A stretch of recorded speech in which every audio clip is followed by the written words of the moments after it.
বিজ্ঞান শিখিতে আবারও তোমাদেরকে স্বাগত। আমরা আলোচনা করছিলাম দশম শ্রেণীর গণিত। ইতিমধ্যে আমরা আলোচনা শুরু করেছি ত্রিকোণমিতি বিষয়গুলো নিয়ে। তোমরা ত্রিকোণমিতি প্রথম চ্যাপ্টার কোণ সেটা সম্পর্কে জেনেছো, কোণের পরিমাপ, তারপরে আমরা বিভিন্ন অভেদাবলী এগুলো শিখেছি। আজকে আলোচনা করব পূরক কোণের ত্রিকোণমিতিক অনুপাত। এখন পূরক কোণের ত্রিকোণমিতিক অনুপাত এটা আলোচনা করব আমরা। প্রথমেই জেনে নেব পূরক কোণ বলতে কি বুঝি। পূরক কোণ বলতে কি বুঝি? তোমরা খুব ছোটবেলাতেই এই বিভিন্ন কোণের যখন শ্রেণীবিভাগগুলো শিখেছো তখন পূরক কোণ এবং সম্পূরক কোণ এই দুটো তোমরা শিখেছো। পূরক কোণ বলতে কি বোঝায়? যদি দুটি কোণের সমষ্টি 90 ডিগ্রি হয়, দুটি কোণের সমষ্টি যদি 90 ডিগ্রি হয় তাহলে একটিকে অপরটি পূরক কোণ বলা হয়। যেমন ধরো দুটো কোণ x আর y, তার দুটোর যোগফল যদি 90 ডিগ্রি হয় তখন বলা হয় একে অপরের পূরক কোণ। তাহলে x আর y হচ্ছে পরস্পরের পূরক। যেমন 46 ডিগ্রি অ্যাঙ্গেলের পূরক কোণ হচ্ছে 44 ডিগ্রি অ্যাঙ্গেল। তাহলে এই হচ্ছে পূরক কোণ। এখন এই পূরক কোণের সঙ্গে আমাদের যে ত্রিকোণমিতি সেটার কি রকম সম্পর্ক? দেখো যে বিষয়টা বলছি যে ABC একটা সমকোণী ত্রিভুজ। তাহলে ত্রিভুজ এই কোণটা হচ্ছে 90 ডিগ্রি যদি হয়, আমরা জানি ত্রিভুজের তিনটি কোণের সমষ্টি হচ্ছে 180 ডিগ্রি। সুতরাং এই কথা বলা যায় BCA plus ABC plus BAC অর্থাৎ A কোণ এবং C কোণ এই দুটো যোগফল 90 ডিগ্রি, কারণ তিনটি কোণের সমষ্টি 180 ডিগ্রি। তাহলে সুতরাং বলা যেতে পারে যে কোণ B সমান 90 ডিগ্রি, তাহলে কোণ A প্লাস কোণ C সমান হচ্ছে 90 ডিগ্রি। সুতরাং A আর C হচ্ছে পরস্পর পূরক কোণ। ধরা যাক আমি এখানে ধরেছি কোণ C সমান আছে থিটা, তাহলে কোণ A সমান হবে 90 ডিগ্রি মাইনাস থিটা। ঠিক আছে, এখন এবার আমরা দেখব যেটা যে sin 90 মাইনাস থিটা, সাইনের পূরক কি হবে? sin 90 মাইনাস থিটা সমান কি আসবে? তাহলে দেখো এবার আমি প্রত্যেকটা দেখবো sin 90 minus theta, cos 90 minus theta, এইগুলো আমরা আলোচনা করব। দেখো sin 90 মাইনাস থিটা তার মানে এই কোণটা sin থিটা সমান কি? লম্ব বাই অতিভুজ। আমরা জানি sin থিটা সমান হচ্ছে লম্ব বাই অতিভুজ।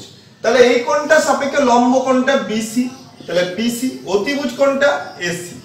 আমরা জানি যে কোণটা নেব তার বিপরীত বাহুটাই হবে লম্ব এবং অতিভুজের বিপরীত বাহুটা হবে সমকোণের বিপরীত বাহুটা হবে অতিভুজ। তাহলে sin 90 মাইনাস থিটা গুলো BC বাই AC। আবার দেখো এই কোণটা সাপেক্ষে এটা কি হবে? এটা হবে BC। আবার দেখো cos থিটা সমান কত? এই cos এইটা সাপেক্ষে এই ত্রিকোণটা সাপেক্ষে cos নিলে কি হবে? ভূমি বাই অতিভুজ। তাহলে BC বাই AC। সুতরাং দাঁড়িয়ে গেল sin 90 মাইনাস থিটা সমান দাঁড়িয়ে গেল cos থিটা। এটা একটা বিষয় গেল। তাহলে sin 90 minus theta equal to cos theta. আবার যদি আমি cos 90 মাইনাস থিটা নিই, cos 90 মাইনাস থিটা হলে কি হবে? এইটা সাপেক্ষে ভূমি কি? AB, অতিভুজ কি? AC। আবার দেখো sin থিটা সমান কি পাচ্ছি? sin থিটা মানে এটা সাপেক্ষে কি পাচ্ছি? লম্ব AB, অতিভুজ AC। তাহলে কি দাঁড়ালো? cos 90 মাইনাস থিটা সমান হয়ে গেল sin থিটা। তাহলে দেখো দুটো জিনিস আমরা শিখলাম। এক number sin 90 minus theta is equal two cos theta. দুই নাম্বার শিখলাম cos 90 minus theta is equal to sin theta. তাহলে যদি একটা অপরটা পূরক কোণ হয়, ধরো আলফা আর বিটা যদি পরস্পর পূরক কোণ হয়, তাহলে sin alpha is equal to লিখতে পারি cos বিটা এবং cos alpha is equal to sin beta, এটা লেখা যাবে। এবার চলে আসছি আমি একইভাবে আমাদের আরো চারটে আছে, তার মধ্যে এবার চলে আসছি tan এর ক্ষেত্রে কি হচ্ছে, tanটা কিসে রূপান্তরিত হচ্ছে দেখা যাক। tan 90 মাইনাস থিটা সমান কত হবে? আমরা জানি কি tan থিটা সমান কি পড়েছো? লম্ব বাই ভূমি। তাহলে এটার সাপেক্ষে লম্ব কি? BC আর এটা ভূমি কি? AB। ঠিক আছে, তাহলে এইটার সাপেক্ষে কি হচ্ছে? দেখো cot থিটা সমান কি হচ্ছে? দেখো cot থিটা সমান আমরা জানি cot থিটা সমান উল্টোটা কি হবে না, এখানে হচ্ছে লম্ব বাই ভূমি, এখানে ভূমি বাই লম্ব। তাহলে কত হচ্ছে? এটা হচ্ছে ভূমি হচ্ছে BC, থিটার সাপেক্ষে ভূমি BC এবং লম্ব হচ্ছে AB। তাহলে কি দাঁড়িয়ে গেল? tan 90 minus theta is equal two cot theta. ঠিক সিমিলারলি তাহলে 3 নাম্বার দাঁড়িয়ে গেল tan 90 minus theta is equal two cot theta. একইভাবে আমরা প্রমাণ করতে পারি cot 90 মাইনাস থিটা সমান হয়ে গেল কি, সমান হয়ে যাবে tan থিটা। তাহলে দেখো আরেকটা পেয়ে গেলাম কি না cot 90 মাইনাস থিটা সমান হয়ে গেল tan থিটা। ক্লিয়ার? ঠিক একইভাবে sec, এটা তোমরা নিজেরা করবে, আমি করছি না। sec 90 মাইনাস থিটা সমান হবে cosec থিটা এবং cosec 90 মাইনাস থিটা সমান হবে sec থিটা। এইগুলো তোমরা নিজেরা দেখো যাচাই করে। তাহলে এই হচ্ছে পূরক কোণের ক্ষেত্রে বিষয়টা। অর্থাৎ পূরক কোণ প্রথমে দেখে নিতে হবে দুটো কোণের সমষ্টি যদি একে অপরের যোগফল, দুটি কোণের সমষ্টি যদি বা দুটি কোণের যোগফল যদি 90 ডিগ্রি হয় তাহলে তখন একে অপরের পূরক কোণ বলা হয়। সেই পূরক কোণগুলোকে কাজে লাগিয়ে আমরা ত্রিকোণমিতির আমাদের যে অধ্যায় আছে সেখানে সমস্যাগুলো সমাধান করব। খুবই ছোট অধ্যায়, তোমরা নিজেরা চাইলেই করতে পারবে। আমি একটা অঙ্ক তোমাদের দেখিয়ে উদাহরণ দিয়ে ব্যাপারটা একটু বোঝানোর চেষ্টা করি। খুবই গুরুত্বপূর্ণ একটা প্রবলেম। আর কিউ এর যোগফল 90 ডিগ্রি, পি আর কিউ এর যোগফল হচ্ছে 90 ডিগ্রি, তাহলে দেখাচ্ছে ভাই এইটা। তাহলে দেখো root over sin p by cos q minus sin p into cos q। দেখো এখানে p এ যেতে হবে, কোথায় যেতে হবে? p তে।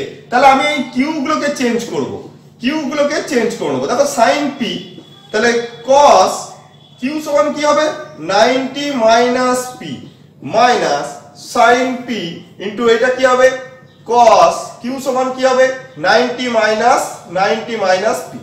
দেখো আমরা জানি cos 90 মাইনাস থিটা সমান কত হয়? cos 90 মাইনাস থিটা সমান sin থিটা, আমরা আগে দেখেছি। তাহলে এটা কি হবে sin p মাইনাস sin p ইনটু sin p। তাহলে কি দাঁড়িয়ে গেল root over 1 minus sin square p। আর আমরা জানি sin square theta plus cos square theta সমান 1, সুতরাং এটা বলা যাবে কত cos p। তাহলে আমাদের যেটা প্রমাণ করতে, আমাদের যেটা দেখাতে বলেছে আমি দেখাতে পারলাম। তাহলে এইভাবে আমাদেরকে দেখতে হবে, দেখা হচ্ছে এবার প্রমাণ করো যে কোথায় যেতে হবে। দুটো পূরক কোণের যোগফল 180 90 ডিগ্রি দেওয়া আছে, এবার কোনটা থেকে কোথায় যেতে হবে সেটা দেখার পরে সেইটাকে শুধুমাত্র চেঞ্জ করব। একই সঙ্গে সব কটাকে চেঞ্জ করে দিলে ঘুরে ফিরে একই চলে আসবে। আমি যেমন ধরো এখানে কিউটাকে চেঞ্জ করেছি, যদি পিটাকেও চেঞ্জ করতাম তাহলে কিউতে চলে আসতো, তাহলে ঘুরে ফিরে ব্যাপারটা চলে আসতো। আমাকে লক্ষ্য রাখতে হবে কোথায় যেতে হবে, সেই অনুসারে করতে হবে। খুবই অত্যন্ত ছোট চ্যাপ্টার তোমাদের আছে, এখান থেকে অঙ্ক পরীক্ষাতে আসে মাধ্যমিকে, তোমরা এই চ্যাপ্টারটা দেখে নাও। তারপরে অঙ্কগুলো করার পরে তো তোমাদের সলিউশন আমি দিয়ে দেবো, ভিডিও মাধ্যমেও দেবো, এছাড়া ডেসক্রিপশন বক্সে দেওয়া লিঙ্কেও তোমাদেরকে সেই গুগল ড্রাইভের মাধ্যমে তোমরা দেখে নিতে পারবে। ধন্যবাদ।